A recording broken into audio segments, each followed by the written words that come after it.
तो दोस्तों आज मैं एक्सप्लेन करने वाला हूँ 2020 में आई मूवी डार्लिंग्स को। इसकी IMDb रेटिंग है 6.8 आउट ऑफ 10 जो कि मूवी के हिसाब से ठीक ही है। मूवी की शुरुआत में हम बदरू नाम की एक लड़की को देखते हैं जो कि अपने प्रेमी हमजा से मिलने के लिए गई होती है। दोनों ही लोग काफी समय से एक दूसरे के साथ थे और बदरू हमजा से शादी करना चाहती थी, पर हमजा का कोई ठिकाना नहीं था, इसीलिए शादी टल रही थी। पर अब हमजा को इंडियन रेलवे में TC की नौकरी मिल जाती है, तो अब दोनों ही लोग शादी करने का सोच लेते हैं। अब यहाँ से कहानी 3 साल आगे शिफ्ट होती है, जहाँ हम देखते हैं कि अब बदरू और हमजा शादी करके खुशी खुशी एक दूसरे के साथ रह रहे हैं। हमजा खाना खा रहा होता है कि तभी उसके खाने में कंकड़ आ जाता है, तो बदरू अपना हाथ आगे कर देती है ताकि वो उसी में कंकड़ निकाल सके।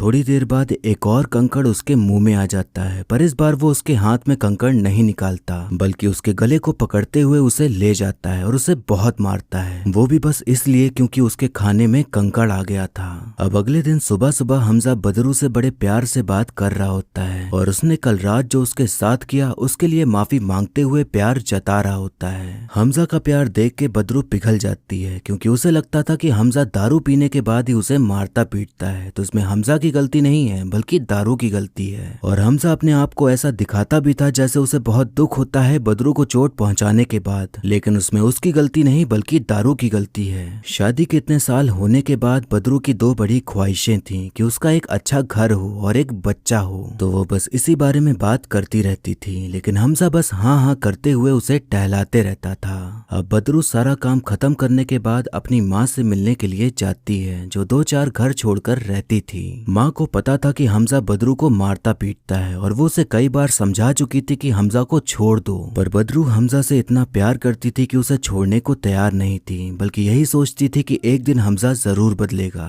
अब हम देखते हैं कि हमजा अपने बॉस के केबिन का वॉशरूम धो रहा होता है। हमजा TC की नौकरी करता था, पर उसका बॉस उससे अपने सारे काम करवा लेता था और बिल्कुल भी इज्जत नहीं देता था। हमजा सुबह शाम दिन रात बस दारू ही पीता रहता था और रात में जाकर अपनी बीवी को मारता पीटता था और सुबह फिर से प्यार जताने लग जाता, और 3 साल से बस यही होते आ रहा था। हमजा अपनी जिंदगी में कुछ भी बड़ा नहीं कर पाया था और बाकी जहाँ काम करता था वहाँ उसकी कोई इज्जत नहीं थी, तो इन सभी चीजों की भड़ास वो अपनी बीवी को मारकर उतारता था। अब हम जुल्फी नाम के एक लड़के को देखते हैं जो कि माँ और बदरू के यहाँ आया करता था सेकंड हैंड चीजें बेचने के लिए। उन दोनों को ये लगता था कि शायद जुल्फी बदरू को पसंद करता है, तो इस बात का फायदा उठा के वो उससे सस्ते में चीजें ले लिया करते थे। बदरू सोचती है कि अगर हमजा की दारू छूट जाए तो शायद वो सुधर जाएगा, इसीलिए वो मेडिकल से दारू छुड़वाने वाली दवा ले आती है और खाने में मिला देती है, लेकिन हमजा को ये बात पता चल जाती है, तो इस बात के लिए भी वो उसे बहुत बुरी तरह मारता है और पूरे शरीर भर में जख्म दे देता है। अगले दिन माँ फिर से उसे समझाती है कि अब तो अपना दिमाग खोलो और उसका कुछ करो,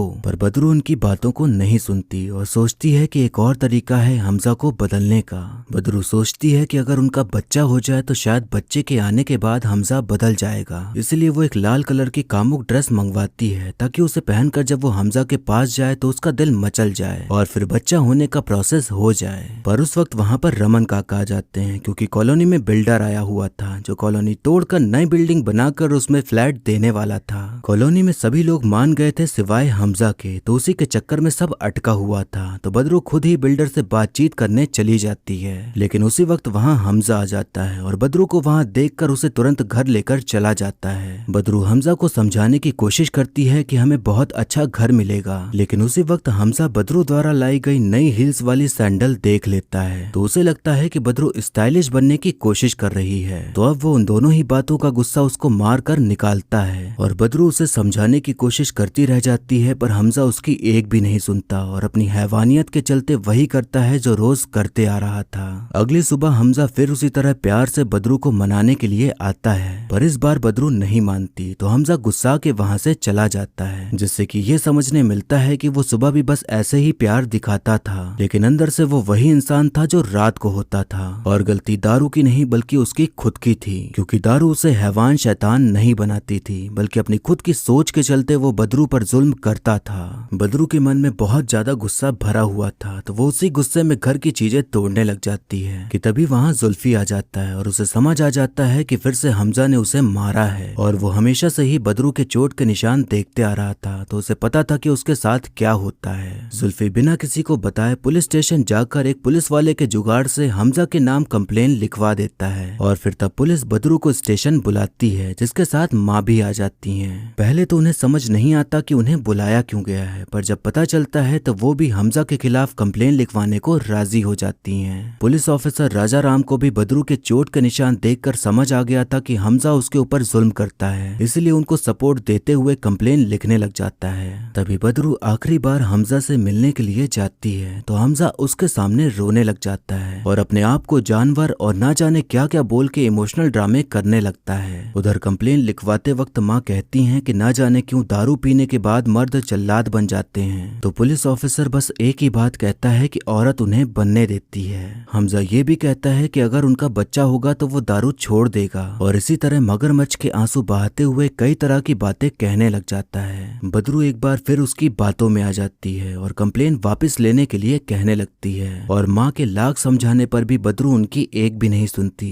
माँ उसे समझाने के लिए एक कहानी सुनाती हैं कि एक बार एक जंगल में बाढ़ आ गई थी। नदी किनारे एक मेंढक आराम से बैठा हुआ था कि तभी रोते हुए उसके पास एक बिच्छू आता है और उससे कहता है कि मुझे ये नदी पार करा दो। तो मेंढक उससे कहता है कि अगर तुमने मुझे काट लिया तो? बिच्छू कहता है कि अगर मैंने तुम्हें काटा तब तो हम दोनों ही मारे जाएंगे, तो मैं खुद को क्यों मारूंगा। ये बात सुनकर मेंढक उसे अपने ऊपर बैठाकर नदी पार कराने के लिए राजी हो जाता है। अब दोनों ही लोग हंसी खुशी नदी पार करने लगे, पर जैसे ही नदी के बीच पहुंचे तो बिच्छू ने अपना डंक उठाया और मेंढक को काट लिया। मेंढक ने पूछा कि तुमने ऐसा क्यों किया, तो बिच्छू कहता है कि मैं बिच्छू हूँ, काटना मेरी फितरत है। इस कहानी से माँ बदरू को समझाने की कोशिश कर रही थी कि कुछ मर्द लोग बिच्छू होते हैं जो कभी भी नहीं बदलते।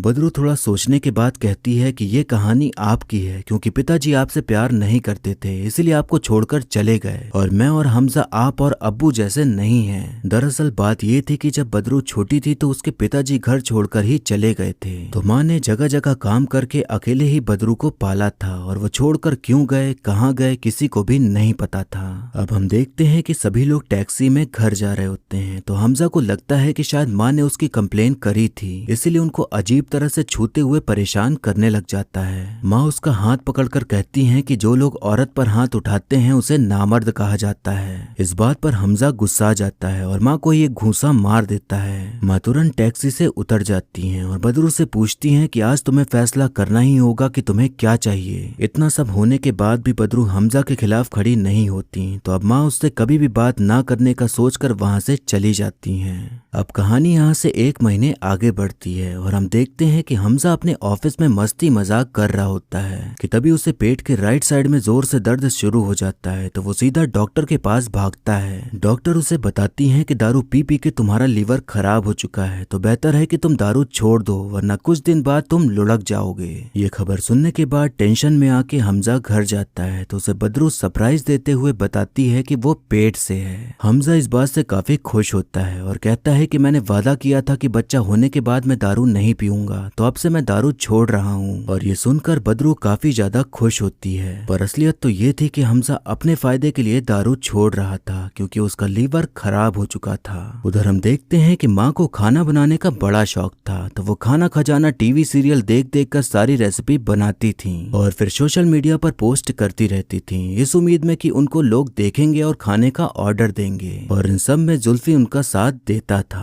तभी वहाँ पर बदरू आती है और खुशखबरी देती है कि वो माँ बनने वाली है। माँ जो अब तक उससे गुस्सा थी, ये बात सुनकर उनका सारा गुस्सा पिघल जाता है और वो खुशी के मारे उसे गले से लगा लेती हैं। तभी वहाँ हमजा आता है और माँ से माफी मांगता है, तो माँ उस खुशी में उसे भी माफ कर देती हैं। अब हमजा और बदरू खुशी खुशी साथ रहने लग जाते हैं और हमजा ने दारू भी छोड़ दी थी, पर हमजा के दिमाग में ये बात घूमती रहती थी कि आखिर उसकी कंप्लेन किसने करवाई थी, तो इस बात का पता लगाने में वो जुटा रहता था और ये देखने मिलता है कि वो बस खुश रहने का नाटक करता है, बल्कि है वो वैसा ही। माँ का जो खाना बनाने का शौक था उसे आगे बढ़ाने के लिए बदरू और जुल्फी उनकी मदद करते हैं और एक टिफिन सर्विस चालू करते हैं, जिसमें कि माँ बेटी खाना बनाती थी और जुल्फी खाना डिलीवरी करने का काम करता था। अब हम देखते हैं कि हमजा उस पुलिस ऑफिसर के पास पहुंच जाता है जिससे जुल्फी ने कंप्लेन करी थी और उससे चिकनी चुपड़ी बातें करके उगलवा लेता है कि कंप्लेन किसने करी थी। अब ये जानने के बाद हमजा सीधा जुल्फी से मिलता है और उस पर शक करने लग जाता है कि इसका चक्कर बदरू के साथ चल रहा है, तो जुल्फी उसे समझाने की कोशिश करता है, पर वो उसकी एक नहीं सुनता। जुल्फी बदरू को खबर दे देता है कि हमजा को पता चल गया है कि कंप्लेन उसने ही करवाई थी और तुम्हें इस बारे में पता था, तो अब वो गुस्से में घर जा रहा है।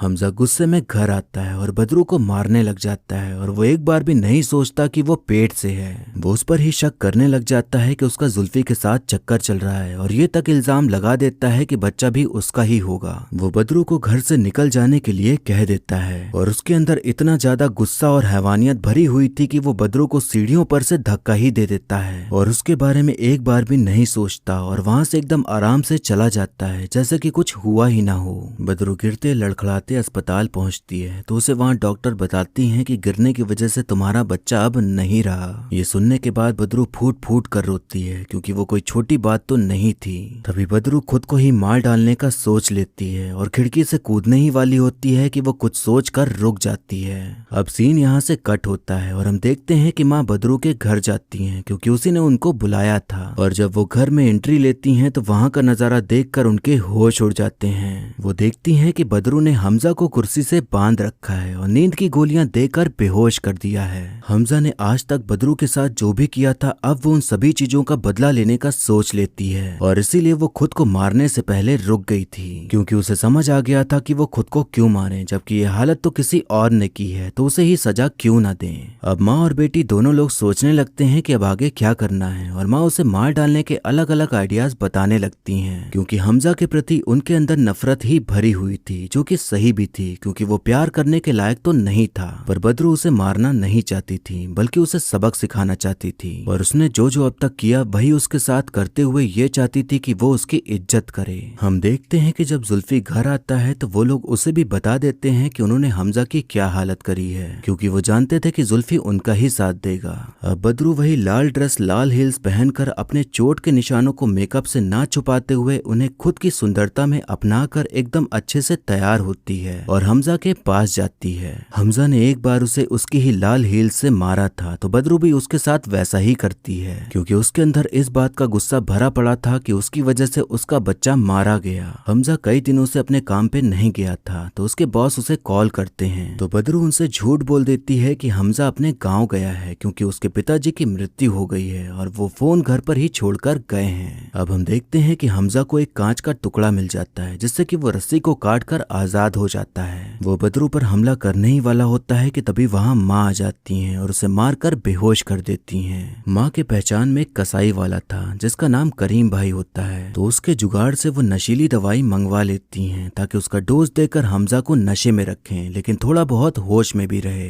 अब हम देखते हैं कि हमजा के बॉस सीधा घर ही आ जाते हैं क्योंकि हमजा के पास कुछ चाबियां थी जिनकी बॉस को जरूरत थी। हमजा को छुपाने के बाद माँ दरवाजा खोल देती हैं तो वो हमजा के बारे में पूछते हैं तो माँ बता देती हैं कि उसके अब्बू गुजर गए हैं तो इसलिए गाँव गया है। बॉस कहते हैं कि हमजा के पिता की मौत तो 1.5 साल पहले ही हो गई थी तो अब बताओ कि तुम लोग झूठ क्यों बोल रहे हो। अब दोनों लोग बॉस को हमजा के पास ले जाते हैं जो कि नशे की हालत में लेटा हुआ था तो दोनों ही लोग झूठ बोल देते हैं कि हमजा ने ही झूठ बोलने को कहा था क्योंकि वो इतना ज्यादा पीते हैं कि बीमार हो गए। बॉस उन दोनों की बात का यकीन कर लेते हैं और अपनी चाबी लेकर वहां से चले जाते हैं। अब उन दोनों को एहसास होने लगा था कि ऐसे तो किसी को पता चल ही जाएगा कि हमजा को हमने किडनैप कर रखा है तो वो दोनों खुद ही पुलिस स्टेशन पहुंच जाते हैं उसकी मिसिंग की रिपोर्ट लिखवाने के लिए। उधर हमजा के ऊपर नजर रखने के लिए जुल्फी मौजूद होता है तो हमजा अपनी चिकनी चुपड़ी बातें करके जुल्फी को अपनी बोतल में उतारने लग जाता है। हमजा कहता है कि अगर मैं मारा गया तो उन माँ बेटी के साथ तुम भी जेल जाओगे लेकिन अगर तुमने मुझे छोड़ दिया तो तुम तीनों ही बच जाओगे क्योंकि मैं सब कुछ छोड़कर सीधा गांव चला जाऊंगा और अच्छा इंसान बनकर वहां खेती करूंगा।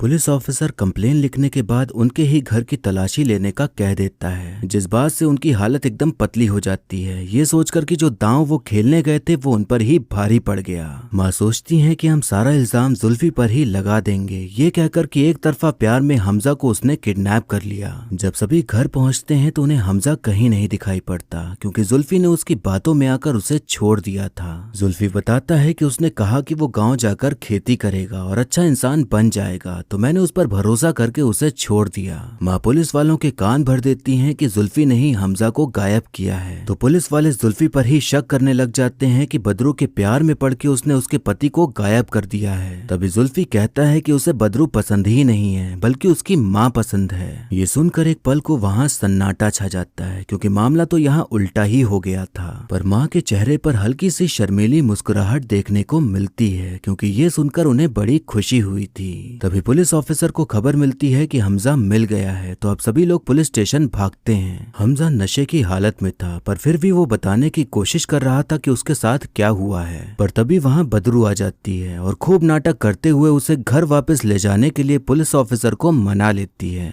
अब उन्हें ये बात तो समझ आ गई थी कि हमजा नहीं सुधरने वाला क्योंकि जुल्फी ने उसे एक मौका दिया, पर फिर भी वो वापस उनकी कंप्लेन लिखवाने आ गया था। तो अब वो लोग उसे मारने का ही सोच लेते हैं। वो तीनों उसे पहले दारू पिलाते हैं और फिर उसे छत पर ले जाते हैं और वहां से फेंकने ही वाले होते हैं कि हमजा कहने लगता है कि ये मौत एक्सीडेंट नहीं लगेगी और तुम सब फंस जाओगे, लेकिन मैं सब कुछ कबूलने को तैयार हूँ और मैं वो सब कुछ करूंगा जो तुम चाहोगे। बदरू दोबारा से उसे घर ले आती है और मोबाइल में वीडियो बनाते हुए उसे वो सब कुछ बोलने के लिए कहती है जो उसने उसे लिख के दिया हुआ था। उसने यही बोलने को कहा था कि मैं अपनी पत्नी को मारता पीटता हूँ और मुझे लगा कि प्रॉब्लम दारू में है, लेकिन जब मेरी मारपीट की वजह से मैंने अपनी बच्ची खो दी तो मैंने उस दिन दारू नहीं पी थी। मतलब कि प्रॉब्लम दारू में नहीं मुझ में है। मैं बदरू को और दुख नहीं देना चाहता, इसलिए सब कुछ छोड़कर हमेशा के लिए अपने गांव जा रहा हूँ। ये वीडियो बनाकर बदरू हमजा के सोशल मीडिया अकाउंट पर पोस्ट कर देती है और तब हमजा सोचता है कि अब वो आजाद हो जाएगा, लेकिन ऐसा होता नहीं क्योंकि कुछ मर्द बिच्छू की तरह होते हैं जो कभी भी नहीं बदलते। और यही सोचकर माँ उसको फिर से बेहोश कर देती हैं। फिर इसके बाद वो सभी करीम भाई की मदद लेकर उसे रेलवे ट्रैक पर ले जाते हैं और वहीं पर बांध देते हैं क्योंकि बिच्छू यानी हमजा कभी भी बदलने वाला नहीं था और जो भी उसने वीडियो में कहा था उसने दिल से नहीं कहा था, बल्कि इसीलिए कहा था क्योंकि उसे आजाद होना था। वो सभी उसे ट्रैक पर बांधकर जाने लगते हैं कि तभी बदरू का मन अचानक से बदल जाता है और वो कहती है कि ये गलत है। माँ उसे समझाती हैं कि तुम अपने कलेजे को मजबूत बनाओ क्योंकि ये इसी के लायक है। बदरू कहती है कि ये इसी के लायक है, लेकिन मैं तो मेंढक हूँ, तो मैं इसके जैसे क्यों बन रही हूँ? मैंने जो किया इज्जत पाने के लिए किया, लेकिन इज्जत तो मेरी है, तो मैं इससे क्यों मांग रही हूँ? इसने जो किया उसकी सजा उसे मिल जाएगी, लेकिन अगर मैंने मारा तो मुझे जिंदगी भर ये याद आता रहेगा। माँ थोड़ी देर कुछ सोचती हैं और फिर उसे छुड़ाने के लिए कह देती हैं और तब हमजा को बचा लेते हैं। उसे बचाने के बाद हमजा बदरू को फिर से मनाने लग जाता है, पर बदरू उसकी कोई भी बात नहीं सुन रही होती और उसे जाने के लिए कहने लगती है। बदरू इस बार उसकी बातों में नहीं आती तो हमजा फिर अपने असली रूप में आ जाता है और कहने लगता है कि अब मैं बताऊंगा कि बदला कैसे लेते हैं, और जैसे एक बार में मैंने अपनी बेटी को मारा था वैसे ही तुझे भी मारूंगा। हमजा ऐसे ही बकवास किए जा रहा होता है कि तभी एक ट्रेन आती है और एक तिनके की तरह उसे उड़ाकर लेके चली जाती है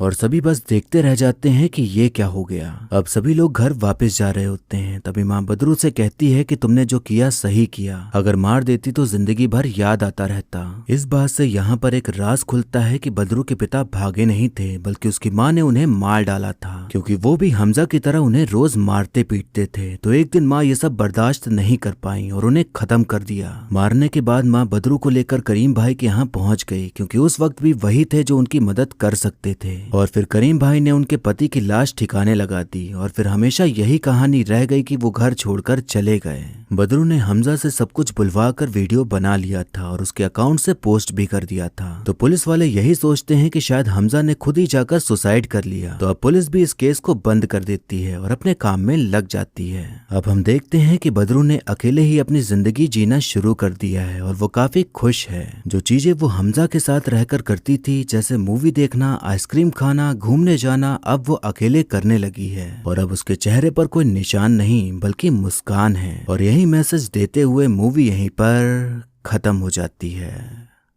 तो दोस्तों, फिल्म के अंत में हमें यही समझने को मिलता है कि जरूरी नहीं कि किसी के साथ रहकर ही आपको सारी खुशी मिले, बल्कि अकेले रहकर भी आप अपनी खुशियों के लिए जी सकते हैं, जो कि मुझे लगता है कि बुरी बात नहीं है। अगर आपको एक अच्छा जीवन साथी मिलता है जो कि सपोर्टिव हो, आपसे प्यार करता हो और आपकी केयर करता हो, तो उसके साथ जीवन बिताना अच्छा है और उसकी खुशी में भी अपनी खुशी देखना सही लगता है। पर जब जीवन साथी हमजा जैसा हो तो जीवन अकेले बिताना ज्यादा बेहतर है, क्योंकि तब आपकी सारी खुशियां खत्म हो जाती हैं और आपकी जिंदगी नरक बन जाती है। तो जिस समाज ने नियम बनाए हैं कि शादी बनाए रखने के लिए थोड़ा सहना जरूरी होता है, उस नियम को तोड़ते हुए आप इस नरक से निकल जाएं तो ज्यादा बेहतर है। ये बात महिला और पुरुष दोनों में ही लागू होती है, क्योंकि सिर्फ पुरुष ही शादी होने के बाद अत्याचार नहीं करते, बल्कि महिलाएं भी करती हैं। ऐसे भी कई केसेस हैं जिसमें कि देखा गया है कि शादी के बाद महिलाएं ब्लैकमेल करती हैं झूठे केस में फंसाने के लिए, या अपने बूढ़े सास ससुर को परेशान करती हैं। तो चाहे महिला हो या पुरुष, अगर कोई भी अपने साथी से परेशान हो तो तब साथ निभाना जरूरी नहीं होता, बल्कि अलग होना ही बेहतर है। बात यहाँ पर अगर डोमेस्टिक वायलेंस यानी कि घरेलू हिंसा की करें तो ये हर घर की कहानी है और हमेशा से होता आ रहा है और इस बात को बड़ा ही नॉर्मल लिया जाता है, ये कहकर कि शादी में तो ऐसा होता रहता है। फिल्म में बदरू की माँ काफी सपोर्टिव थी, पर अक्सर ये होता है कि घर वाले ज्यादा सपोर्टिव नहीं होते, बल्कि वही कह देते हैं कि इतना तो सहना ही पड़ेगा। इसमें उनकी गलती भी नहीं है, क्योंकि ये एक प्रथा टाइप की बन जाती है कि हमने सहा है तो तुम्हें भी सहना होगा, क्योंकि शादी में तो यही होता है। फिर इसी के चलते चीजें होती रहती हैं और फिर चीजें इतनी ज्यादा बढ़ जाती हैं कि जीना मुश्किल हो जाता है। फिर जब बच्चे हो जाते हैं, परिवार हो जाता है, तो फिर औरत को सभी चीजों का सोचना पड़ता है और फिर वो इस झंझाल में फंसकर रह जाती है। इसीलिए हमें तभी एक्शन ले लेना चाहिए जब पहली बार आपके साथ गलत हो, नहीं तो वो गलत फिर बढ़ता ही चला जाता है। और ये बिल्कुल भी नहीं सोचना चाहिए कि लोग क्या कहेंगे। जब आपके ऊपर अत्याचार हो रहा था तब जब लोग नहीं आए तो फिर लोगों के बारे में सोचना ही क्यों। मैंने थप्पड़ मूवी एक्सप्लेन करी थी तो उसमें कई कमेंट आए कि एक थप्पड़ मारने पे इतना ड्रामा क्यों किया। घरेलू हिंसा के लिए एक थप्पड़ भी बहुत होता है और वो भी उसने सबके सामने मारा था। तो मुझे नहीं लगता कि अगर एक औरत एक मर्द को भरी भीड़ में थप्पड़ मारती तो वो कुछ भी रिएक्शन नहीं देता। मुझे तो लगता है कि वो पलटकर और मारता। ध्यान रखिए कि मैं शादी में हुए घरेलू हिंसा की बात कर रहा हूँ और कोई बाहरी इंसिडेंट की बात नहीं कर रहा। वो आपको एक थप्पड़ लग सकता है, पर जब आपको पड़ेगा तभी आपको समझ आएगा कि वो बस एक थप्पड़ नहीं होता। उस थप्पड़ के पड़ने पर आपकी इज्जत की ऐसी की तैसी हो जाती है। उसने थप्पड़ मारा तो औरत एक बार को माफ कर भी सकती थी अगर वो अपनी गलती मान लेता,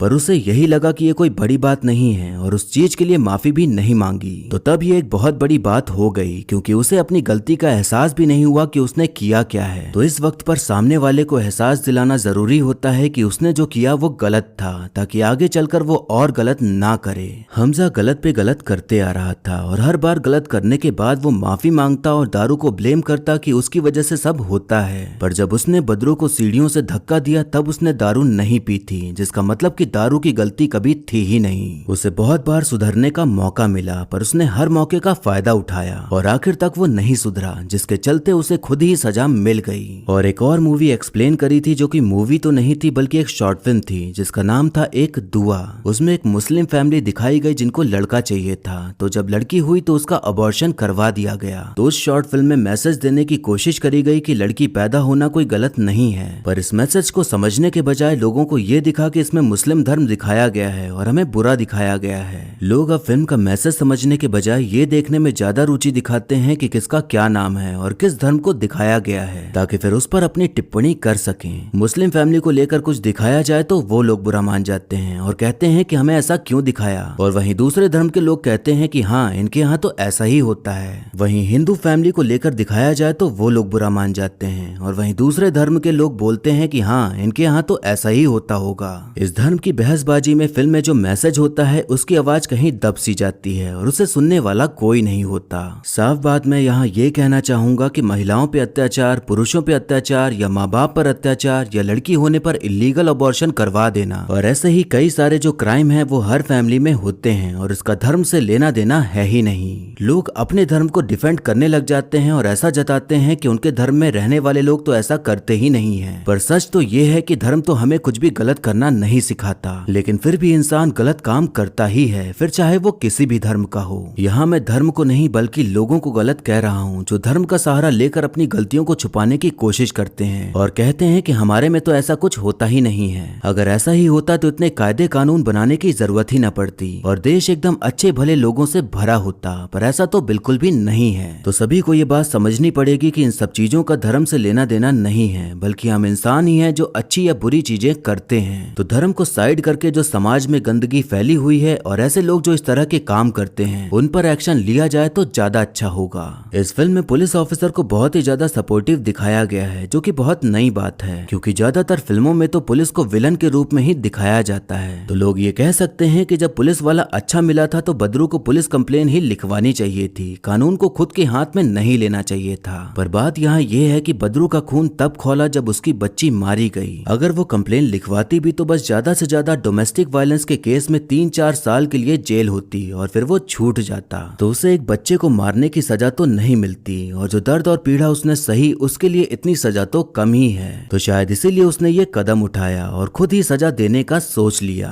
अगर आप में से कोई वकील है तो कमेंट करके सभी को ये जानकारी जरूर दीजिएगा कि ऐसे केसेस में कौन सी धाराएं लगती हैं और क्या सजा मिलती है। जब ये फिल्म आने वाली थी तो इस फिल्म को बॉयकॉट किया जाने लगा, ये कहकर कि इसमें पुरुषों के ऊपर घरेलू हिंसा को दिखाया गया है और इस बात का मजाक बनाया गया है। मूवी देखे बिना ही लोगों ने ये ट्रेंड चालू कर दिया, लेकिन जब फिल्म सामने आई तो सभी बॉयकॉट करने वाले लोगों की बोलती बंद हो गई। तो इस बॉयकॉट वाले झंझाल के ऊपर जो वीडियो बनाई है इसे आप देखिएगा जरूर, लिंक आपको डिस्क्रिप्शन में मिल जाएगा। अब एक्टिंग की बात करें तो नो डाउट कि आलिया भट्ट ने अपने रोल को बहुत ही अच्छे तरीके से निभाया है और अब तक वो इतने अच्छे किरदार निभा चुकी हैं कि उन्हें ये प्रूव करने की जरूरत नहीं है कि वो कितनी अच्छी अदाकारा हैं। भले ही उनको ट्रोल किया जाता है और कई लोगों को पसंद नहीं है, पर इस बात को आप नकार नहीं सकते कि वो एक अच्छी एक्ट्रेस हैं। जिनको उनकी एक्टिंग देखनी है वो उनकी राजी, हाईवे, डियर जिंदगी, उड़ता पंजाब, गंगूबाई काठियावाड़ी मूवी देख सकते हैं। शेफाली शाह दिल्ली क्राइम सीजन 1 के बाद से एकदम ही निखर कर सामने आई हैं और एक के बाद एक बेहतरीन कैरेक्टर निभाते हुए सबको अपनी एक्टिंग का फैन बना रही हैं। उन्होंने इस फिल्म में भी बहुत ही बढ़िया तरीके से अपने रोल को निभाया है और काफी बढ़िया एक्टिंग करी है।